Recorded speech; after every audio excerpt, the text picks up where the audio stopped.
ti chu e ho ku ka hung ani ve ne ti chu ga su lang hen tin na e ka om lo ne yo ta ki thonin ke le ke ki sei pung na jong hin nei ka tin ni ki sei pung ma sana la na wa azing kha au men na ti chu patien tu sei khom dingo ki man cha khom dingo ni le zan tu mi ki man cha khom dingo he ni chun chong pharin ki man cha khom sung wa iki ko iki sa ding dan no jong e hin tin ke tu lai ta hin ling sipai lam kalanga Churchandpur town na panahon kilometer nga tabang hin ki ho khu gadam lampia ko na Gelzang Resort lang ho China lampi kon ling sipai kiti vai pei khol a chu kholin pen hi ding hen cha kon ka chengin kanu le ka pa to kana aneu pen pa to ka ki holi in a ka omovin in sunga ucha mi nga ka hiven kelin pen ka hen pusal li ka ki zomovin aneu pen nu me a in he chu ucha mi nga ka hiven ke no ya pan jile cha nei ta in amanu ya pan jong zile cha nei ten aneu pen nun jong cha ni nei ten ke to aneu pen pa ka om den na lai honen ayo he te ken pan jong a sein ta sa thu ta su gu thang ka hi de da nei ka ki gu than he nai cha ham ka ti le hu so thim ta en ai pe le ju chu in tin hi na phung le cha chu kabin ban jong kamin ban jong kal zin Robert H ko haulem sang ti na hen kamin thung ke chu haulem sang hen certificate na Robert haulem sang vai pe te ka zin e ten ka zin kanu hi le tap te le henge kanu le ka pa ke in sung mi te panin zong na bon of Christmas si bai hen bon of e chen chu tu pat na dingin kain sei no men un lai carol hovelum de ti hin na pat jong kain la sau gu no hin an la tu la hi pi nei bu pham pat kala sau lo de ka ti lo kai kin ka hek lo kai na sort ji in ai pi le hovelum de ti ong chu ka lo ti me omen sermon ngai nei ding o hin tun tha ta sima jing le ni thai le ni nei ding hen pathinin e ma puina divin pathin thaga pina e chan na divin na taw na e na kop jing wen tiang chen ga sei be phante tu chung I thupi ulai hen ki sunin lu bo ni chang som le khat na a je chu tu ni na wa ding in david ko pia ho hinga ating ta amin cho pakai krista a na Christmas kiti hi pakai Jesu Krista pin na a he etivin hi chu to ki hona imanu a hen hichi thupi nei jing lai ben ilung thim wa hichi I thupi we ti chu I koi jing dingo hichi to ki hona pathin thu in sei ding hin ten ayo chun naw no wen galitia bungli chang khana pana chang sigi na hin sim ten hichi la ka la do non pen chu chang li na chu hen chang li na chi pikisunam tileken hin bel sim kining ka tin chang li na se chu galitia bungli chang li na chu hitin ki sunin he ahi wangin phat ahin ta in akitin ei pau ka het sun chuno kasi mai le adau thimin vai pe pau and do sei par mau pau ala vai le pai te pau zo pau ka ban si mai le adau thim English pau chun but when the fullness of the time has come atin na but when the fullness of the time has come apart kitet pe ta chut na alo wale apart ahing sen na chu ahung hun pha anin atin ei pa la ki se hin ahi bangin part ahin ta in atin na ahin ten part thing set alo le part ki tu che pa cha ahung hun pha anin tin ain it's atun dan tu no ya ho hat do ding le ho chapa lam thui theina dingun atin changa la chun nu me sunga api nge ti cho hin apart hin ta ti pa chu ka ga ala da no me hin lai bu chamun kharin sim beng ka te Genesis bung tum chang som lenga na Genesis bung tum chang som lenga na chun hi tin ki sunin he keiman nang le nu me nu ka a nang chi ha le ama nu chi ha ka a kido na ka koi ding ama pa chun nang ma luchang avo chi ma nang man ama pa khotal zum navo chi pi ding a he him tha sim kining kate Genesis bong thum chang som lenga na keiman nang le nu mei nu ka a nang chi ha le ama nu chi ha ka a kido na ka koi ding ama pa chun nang ma lu chang abo chi ma nang man ama pa khotal zum nabo chi pi ding a hi ati athunei pan pathian tu simu e ho chanding chen malai som pi wen la tun ha pa na hin Christmas ki ti hi kum tam ta hin mang ta veni ho ko him zong na avel la hin man wa heta en tu a kain sim na Bible chang ho zong chu anna kisima anna kisei sa zong hin ante Bible hi adisana a event ani kho alawai a phat ki tu Christmas Good Friday itio Easter Sunday itio Palm Sunday itio khu chu atha akisun ngai lo hi na Bible hi atha akisun ngai lo akisun sa chu kisima ala pathim thu ki dan hi piam tiale izat ve isim jong le lung lu ta isim ai le kum dang ai sim sanga alo le ni dang ai sim sanga zani isim sanga tunia iga asim chu he na chum khat na alo ba elung chunga hi ipya mu Olimpina zat chum khat imina mudan zat chum khat akinei thein hi chu pathian tu akidan na chu hen ai hi banga chum tu ni sei bangin Christmas sam ta ave imang ta bin kum khat chu hai pia kai the man sa hai pia kun Christmas tu sein ka ga che le Christmas a tu ko sei lai ta chun hi chi sound box si pam la koi bin la cha ho ngai din na koi bin he le la cha ho la si pai pem chun khat zu zong don ji pa chun hi chi pathin tu ka sei lai ta chun awan hun per na ping tha en pathin ka thang o en he na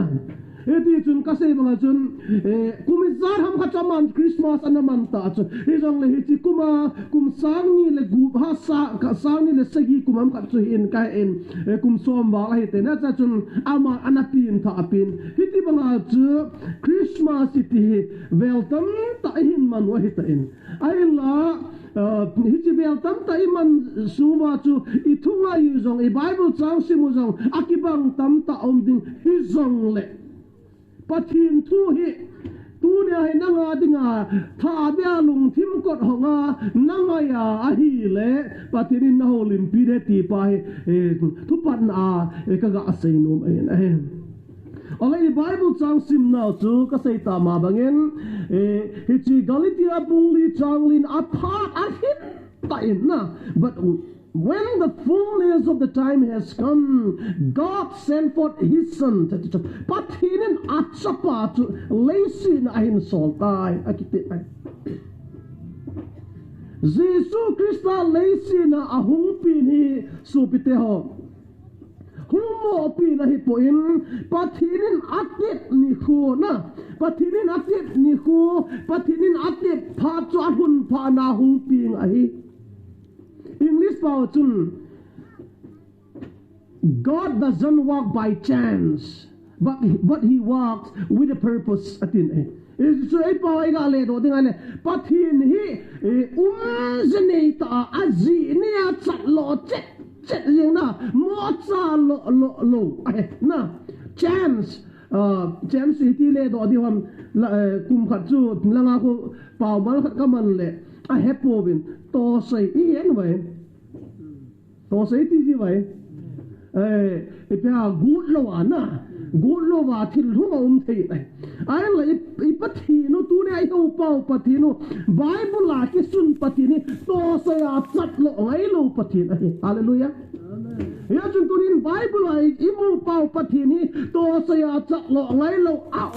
zene ta chat lo a zi nei ta chat lo ki to chat chana bol pathin hi je chun Christmas itiu pakai Jesu Christa hung pin jong chu pin hen ai tia sei lo hi amain hi chi phari le pin le tia agot tu di kho pha chalun pha na hung pin hi ti chu tu na ka sei do nom a hen ai ani khupa tarik som ni lenga hi December som ni lenga hi Jesus Christ pi nalo le Christmas ni ko itiven ani khupa cha athupi hi poi tu na ka te nom kat long na som ni le ani hi Jesus pi mo he ti chu Bible na ki sun poe na Bible na ki sun poe hi jong le meeting mit him ma so chun ititia ma thil ai chong hi akhol dan na akhol gil ne holen khol vai le za chum na khol do ben hi chilang pang chicken ka boy pi nom poin na ka boy pi nom poin tunin ai la ka boy pi ka sei nom chi pem ti le ani khol ni kholo thui poin amma aping mo nge ti wang pathin minin ka ta asan na Pakai Jesus Christa leisin apingeti ita asan ding pau pakai Jesus Christa to leisin anaping mong iti headset na pa chutu ne inei diu thil kho pe na he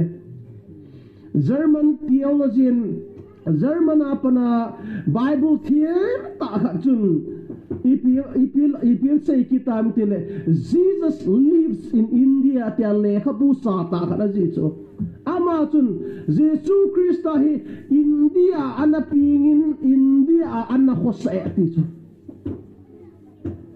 hi tile khabu kamu do ne chun kidang jong kasen kasima hele asun pa German theologian in alai leise chunga theology Bible thu khul gil hegila ki sei so German te hi bit na hi chola mi khatun Jesus India pinga India ana khosa India muna athan ding jong alim ho jong atta ado chu hita bang chun seidan za chum min aki sei nai ole tunin bang ka sei nom ti phem te pakai Jesus Christ ai leisin in aping mong nai leisin in aping ti chu ti het hem ti le pa pathinin hung ping de atin ai na pathinin Jesus Christ leisin a hung ping de ti anapun do na choi lai ham itiale Genesis bung thum chang som lenga na choi Genesis bung thum kuisi maile patinin adam leif ama lim le nel po asima ni nem nungam le adam te yip te ki bo ma ama to fellowship anei jihon ain la agilo pa satanin adam leif akhe kha hon pa na chun ichini chun ama ni to ki bo binga hong kirana le anaki sel hon te na ki sel hon pa na chun chon si ahi hon hong ki pu hon ta na atil bol ki hon hong ki pu hon ta ni aung ki pu hon pa na chun pathian long tim anama ma jingin adam tiv jong a oi moin agaus amin ai le gul itive satan gul mel hong changa hitis forma ase chu phem itile gul za chu hitin ase he patinin keiman satan nang ma le nu me nu ka nang chilha le amma nu chilha ka akido na ka poi ding he chu Satan nang chilha le numei nu chilha iti chu Galatia pungli changli na pathini na pharalin parin numeya korin achapa hin pi ati chu na iti numei nu chilha ati lai ase Jesus Christa ase na hin ai Genesis bungtum chang som lenga na chu pakai Jesus Christa he leisin a hung ping ding hi ti chu pathinin anase heten Bible theme chun hi proto evangelion ative proto evangelion ji titin ham tile gospel to pa ki hang sak masak na pen ti na Genesis bungtum sang som lenga na hi gospel to pa ki hang sak masak na pen gospel to pa chi pem tile pakai Jesus Christa walal to na inda ha leisina chon site phat do dinga hung pinga hita chu chon site adinga ahinna api do a e ho adinga hu hing na van mi theina ding ko e hon pi na pau chu gospel ahi na hichi gospel ki pa na thu pa chu hilaya Genesis bungtum chang som lenga na chu dai na ki sun ta ale mi bang khat loi chun I ati le pathinin Genesis bungtum chang som lenga na a Jesus Christa hong ping de ti ta a I ati lo ma hi le kum sang ni balang zi zen anga sa Old Testament khang sumong monga he pakai Jesus Christa pin sa alhila New Testament part alawa hele BC li tinoy yang awmibin na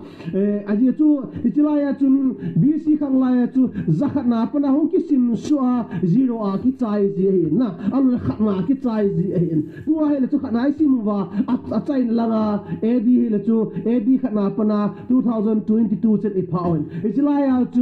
chunglanga panahong kisum suwa hin isai ta ma bang chun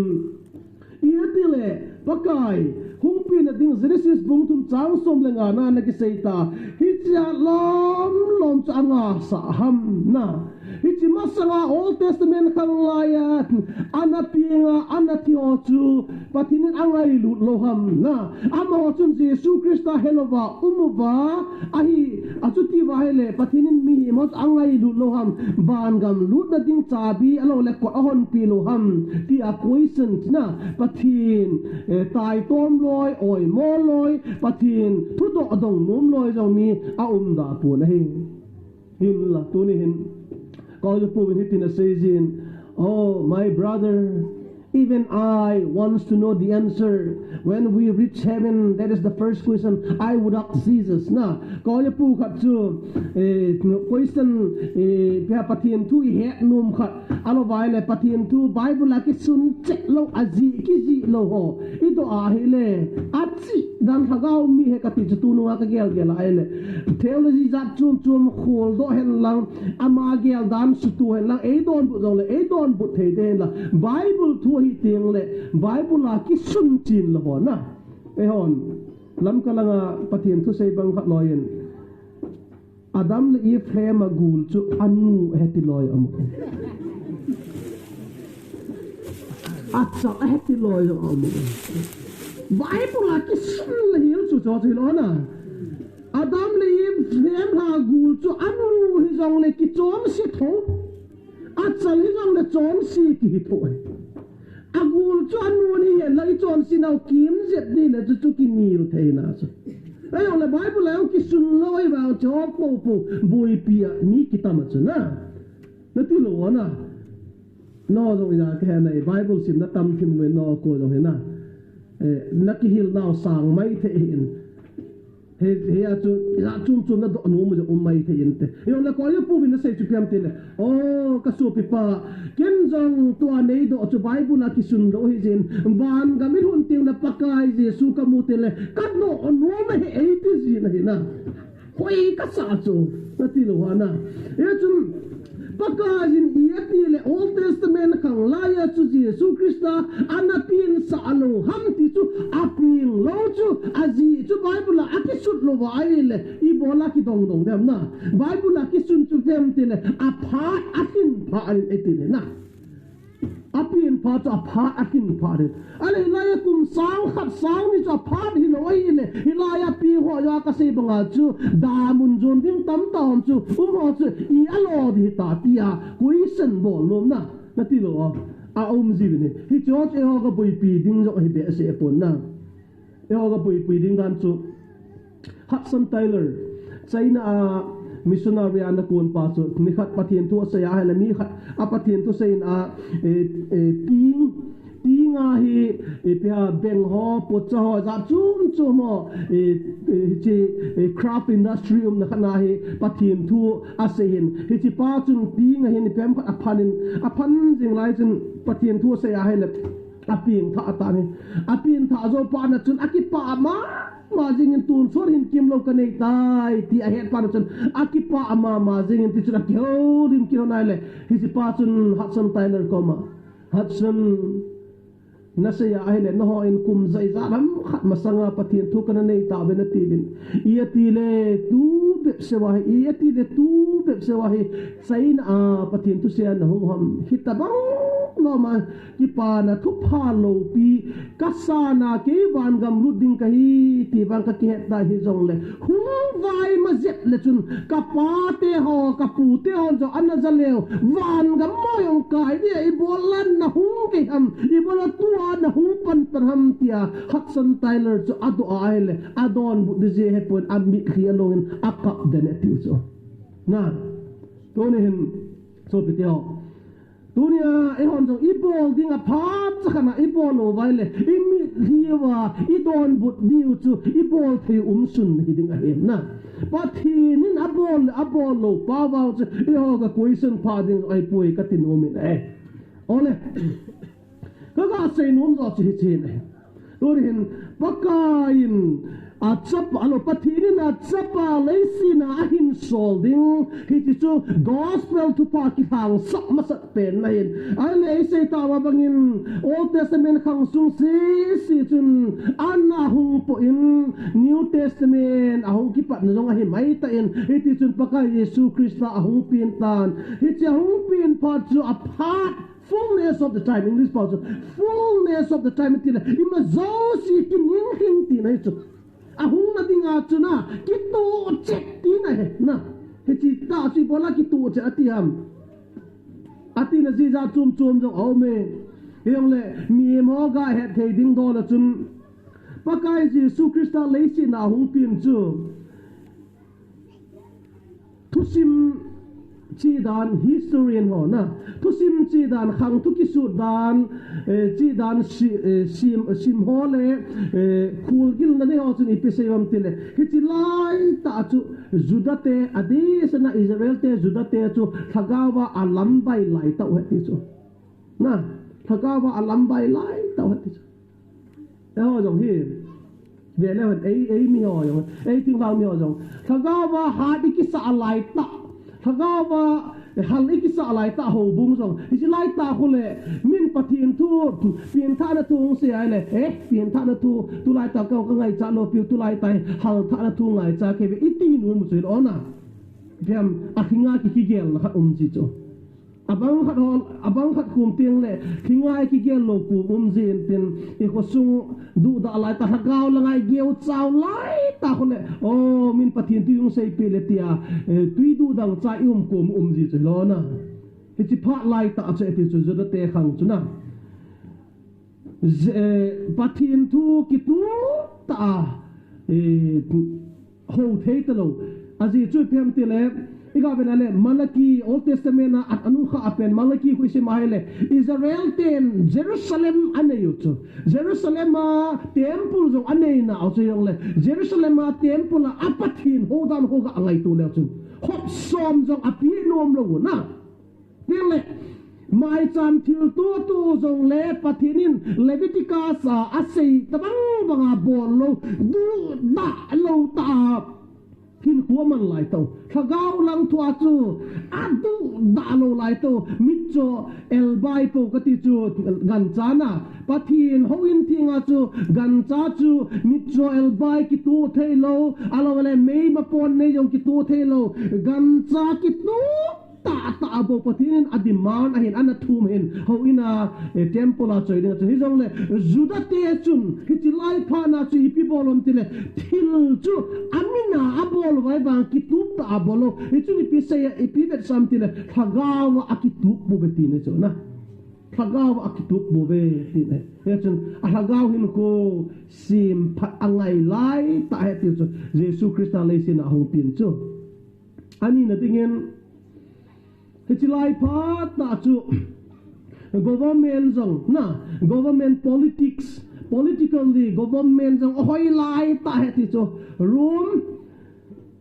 sipai room sarkar vai hom na asei min thanu chi phem tele nidang laya chu tu lai banga hi van lengo ailo vale jahaso alo ele lampi gari lamo zatum chumin hechilai pa na chu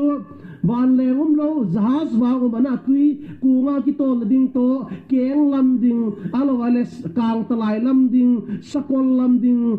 sai lam ding chuma ai hiti room sarkar te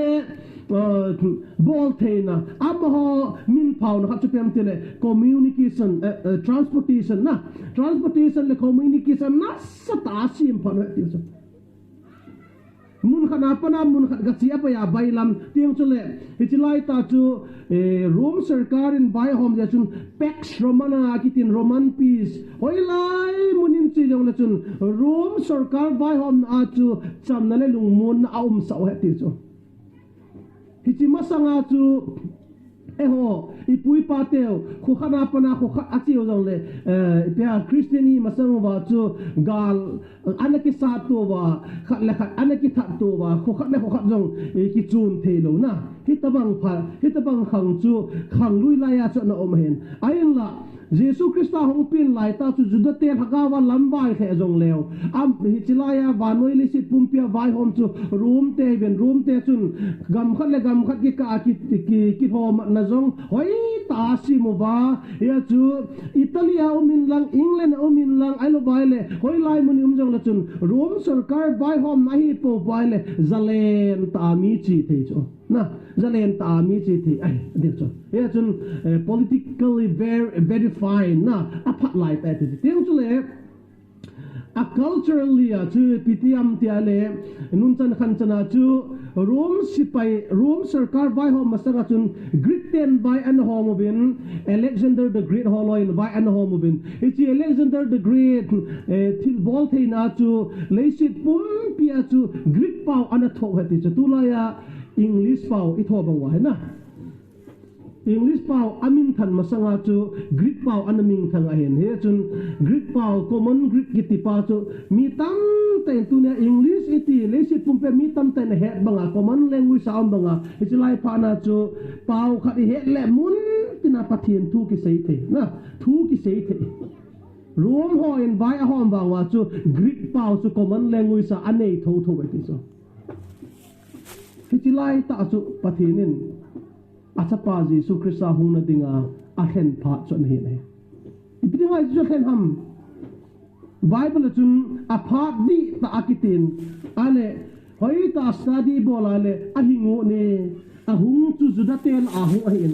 judate chu thagawa agil kil dang cha lai to a cha vai lai ta du dal lai to hi chun amo adinga Messiah hung chu pom thei ding dol ta hin tam tai na pom nom hi jong leo na a thagawu su phat ni angai lai ta hung ha ti chu ani na dinga chun hichilai tai hung hi le Babylon khanga chuna na hung le Egypt khanga chuna na hung le Egypt de se in ipya ichima sa chun Babylon khanga malo le Assyria te khanga elo kati Egypt te khanga chuna na hung tale pau juda pau se pathian tu ki sei ding nam da hon pathian tu cha het thei lo diu chu na nam da hon pathian tu het thei lo diu ai wanga hichilai ta pakai hung chu i chu apat chum na hamalo le ipizia chu aphat di tam ti le Jesus Christa honga leisi na adisana judale Samaria gama pathian tu hang sama itia chu pau khana thu sei le na mi hon het thei ta chu gospel tu pa chu sal zung jing thei na le gospel tu pa cha zung jing thei tunin pawa hi het thei pawa min thu sei lo ai le ipi jong le e adinga chu anongong ta bang ki chu lo na Jesus Christa hong lai ta chu aman gospel tu pa ahin pu ding je chun ama gospel tu pa hang sak ding pa chu leise pum pia miu se het thei ding pau ki man lai ta hi chun aphat ki tu che het tiu chu ting le room te vai hom na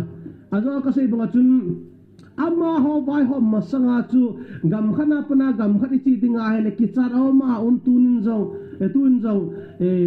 India pana Burma ichi ding jong le visa ngai Bangladesh ichi ding jong le visa ngai tuni chun generally le Bangladesh a chi ding ka hin how keep travel stay ko ma visa ngai tu ding tuni chun lekha paper ka hin submit no din it is nai cha hi wanga visa ngai na ai wanga paka Jesus Christa hung lai ta chu Rome sarkar vai hom na zo sia chu Rome sarkar te hom ina chu koi ma cha visa ngai lo le sit pumpi chu inu na ki ho the chu ya chu Thomas na san jong India hong the na chu visa ngai le la India hong the na chu iga ngai tu ai le communication pa lampi jong hoya tiang chu le cham na le lung mun jong ma sarkar kharin vai hom zia chu gospel tu pa te he gam me ka banga chal zunga achi the ding pha hi zia chu hilai ta chu pakai Jesus Christa hong ping he akitin ai mathim na wai ka sei dan chu hi chu a historical background ti dam alawai le ji chu hitale tunia achain a ka se nom che pem ti le pakai Jesu Krista apha ta hung hun na chu hi chi ho ji che he ti ta le na apha chu Old Testament khang sung si sia hung hi jong le hi chi lai a hung a chi bi ji ham te le to se ho thum chu i sei ta ve li le nga dang jong sei thim nan te yong le thuma chun nga ta lew khan i pi ji a pakai hung ham nei se na Galatia bungli na si ma ni pi sayam itile changan achun elo changli na chun dan tunuya ho do ding le e ho chapalam thu hi theina dingun changan achun nume sunga su dan tunuza pinga achapa chu pathinin ahin soltan he chulen nang ho chate na hiu Zia chu pathinin ama akona achapa tagau chu ilung sunguwa hin sola ama chu aba hepatia iko theyu he hichizia chu nangma so hitalowa chapa nahi le pathin banga golo ding jong nahi ta na he pathinin thumal somhen la tuna Christmas kiti hi chupete ho Apart by the whole lungin, ipizia Christmas patinin, ahun sam, ipizia lesin apakal Jesu Christa patinin ahin solham, itiahele, sahi thina diva ahin solhe. Na, patin sahi thina divo, alawale, hitin ga seleven, promotion imu thina diva patinin a Christmas ahin thun sai. Satan cha nahi lesin anna mango ipe anna lambai ta hi na neilo ho chu pathinin acha hi dinga ei lap sango e tani pathimin lo pian bang turin ngai tu dit det le chum moiranga tunia moirang kaung pha chun poelun te to kaung ki mu tu chun poelun gala a driver pa chu so pi mo mo na hin ama tele so bi pai te pau tho hin moiranga aunu zinein en chun ka ki mu tu ben taun amangin ataw na man chalu alut ma en poelun jong aman atin poelun jong dama de na hong nin kaurobot jong pathin tu ja kaw sung de pathin atin ei taw pin ataw na ase asam ken jong tu chunga kalungguna ahin ama ahin sam kinin Christmas ni khu pathinin Bible ani khochet anasu lo na azi khana ma na sei chu ni si Christian tia dinga Christmas hidinga pathinin adei ti so na thembe na 25 December say Christmas sahi pui ta sam cha te adinga chu ni si a pathini lungsunga pin sa ngai hi na pin sa ngai hi Ajun turin kiti Christmas kiti pahi azwa ka sei banga chun ei ho adinga chu pathinin promotion ei pi niu satan chahi na apana pathin chahi na dinga ei lap sang niu he hallelujah na pathinin satan chahi na apana pathin chai ninga ei lap sang na niu he 2003 kum chu hi in ka in ni khat hi newspaper thusim ngai no ta khat hong ki suin thusim ti chu thu ta hin na true event thusim ta hin ki ti chu ipi thusim ham itele Calcutta ucha mini ken kasim do chun friends apana hong ki pan hetin kana ka memory ke he dan chun friends apana hong ki pan hetin ka hin the Hindu news ako kasim do hin Usamini hongin khatpa chu ama ta asa chu ami pom mahin kolpin na anaw nu chu mikang mahin ale hititeni ucha tu sim chu ipi ta mitile kum tam ta masanga chu hiti 2003 kum hin hiti kum chun apostle pa chu kaher ke lo le kum somni le kum thuma hitain kum somni le kum thum masanga chu France crorepati nupan na eho hete dinga chun millionaire hi honin mani chun crorepati nupan hi ahu honin nào nei lo hion cho ban akichen hon so na so tai banga nào ani hon lo isi chun ka amani nu pa ki honin India ga chi hitin Calcutta chapang adopt na e cha dingin ga kila ai ta kitia ki ho na hu ho na dan so ho na ai le Calcutta slum kiti pe migen thai pen ho in le lo ki tup nei lo pe tarpaulin ho na huilu pur ho po mo ku wa alo le cartoon box ho po in ki so slum la chun achi honin hichila chun pusal khat pa chu hoya sa honin chapang cha ko he thei pan he ding ki pa chu cha ding akila hon chu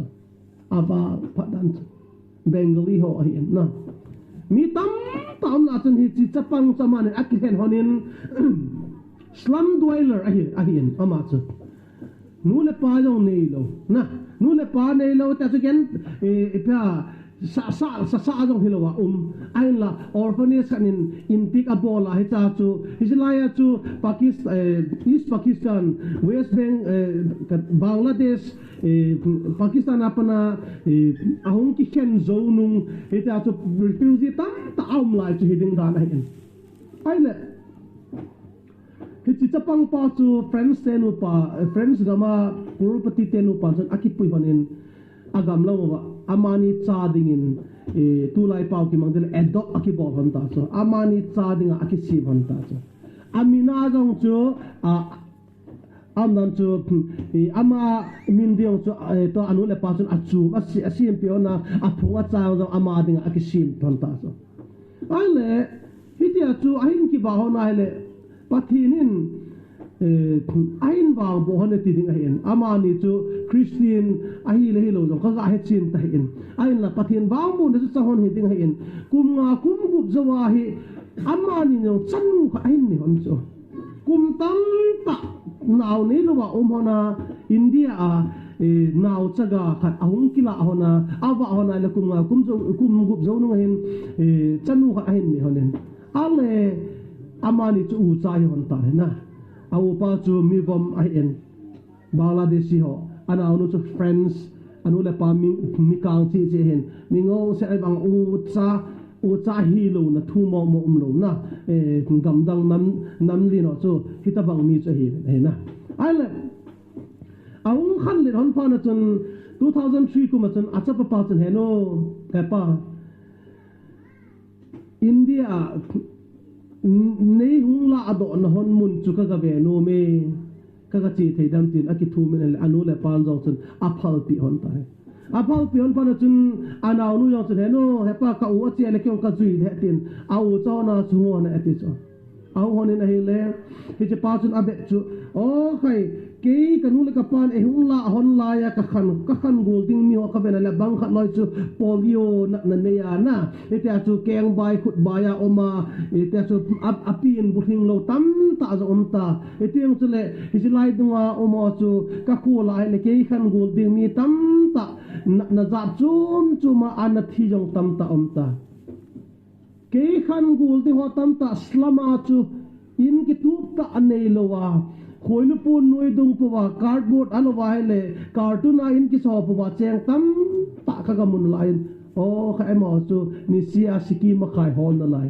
ke ka hi lawa friends sa kanu le ka pa millionaire sa ka hi ta tin awang phat na chu asei na awang phat na thu chu sei nei le alo ka sei banga chu India journalist so na fisim chu a he phan bin ki danga sawin ki pa pi te chu news sa ajewan India newspaper lin tam ta the Hindu news akin ka sim dan telegraph ho dang da hon aji obe wa phan sa bai chi pa na le awang phat dan chu anoi akan gol pitam ta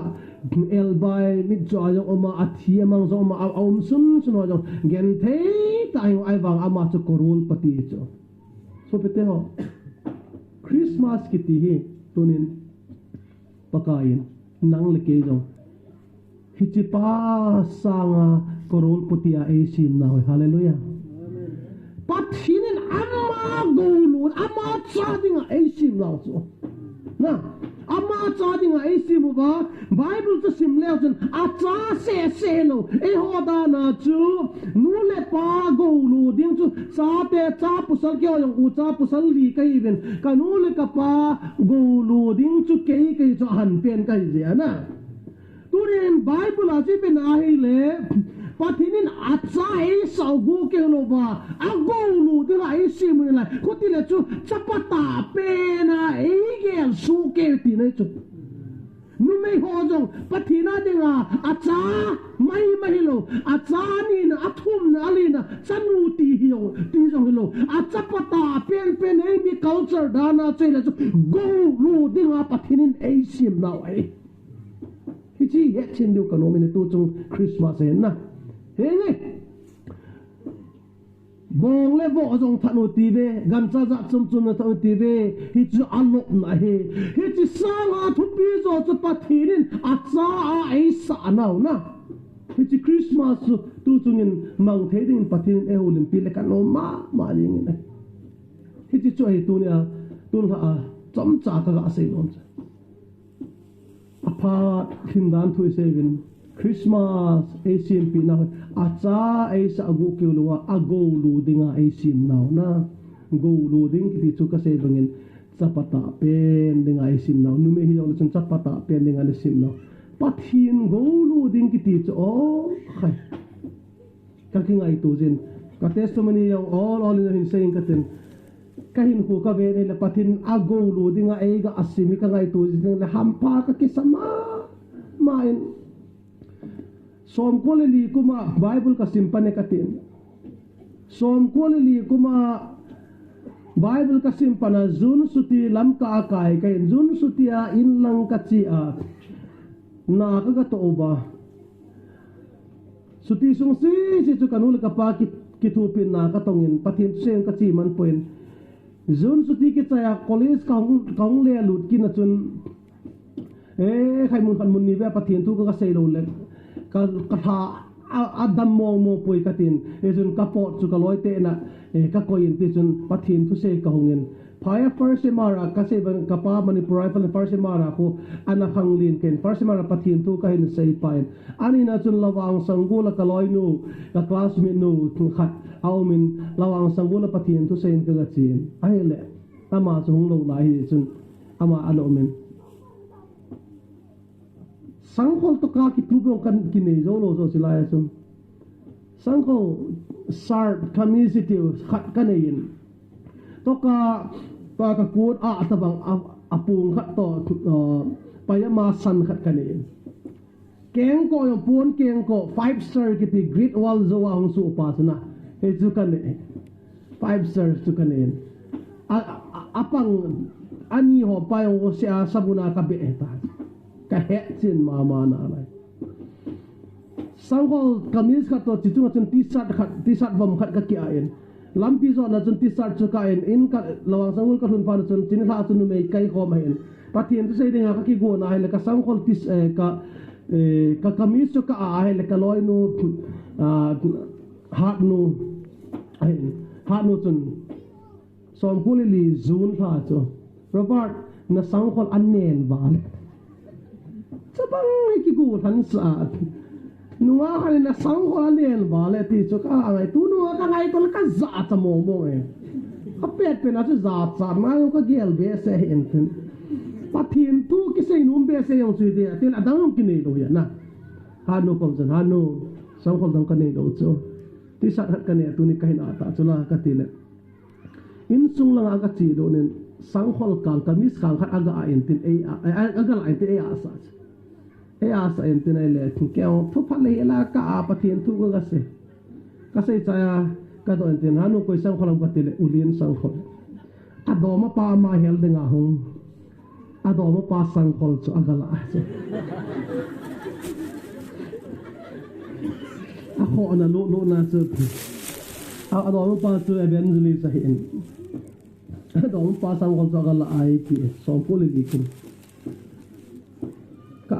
ka he la chun ho in kai ki ken la chun ho in kai ka chi hona ham ka hong ki hona chu ka do ai ten en ka hun hona chun adom pa chogin kai lo minu me kai khom ne tha ya rồi là Bible cái simpan pa rồi thà rồi nó mà pathin suya cái chi mà hay lệ cái sáng call cho cái số nên tí sát bom cho cái en Olian thank you cái cái pi rồi shop lo anh ấy số in cái này cái color cái này nó ya lại cho cái gold gì nên cái ta sẽ càng cái lại na cái ngày tuổi hay lệ 1994 ko mea tua ka sei cho hiti testimony cho ka hai mil del patilin yo ai hai pha ka lunggelin ko hin kum sound ni le li 2004 kum somzo 2004 December chun super mai na gambi KBC gambi conference ukhai za kam reverend khai za kam ke kani cha pa hen ka tu pa hen he o ka ti jin u khama khona yung kapasa nga jo han zemin ka he no khama ko ya la ke ding ka u hen u khama tu sei ding hen robert ke ka chi thelo de nang na chi the tin e so den ka chi le he chi chung gambi secretary at adoma pa sangkol ka api pa cho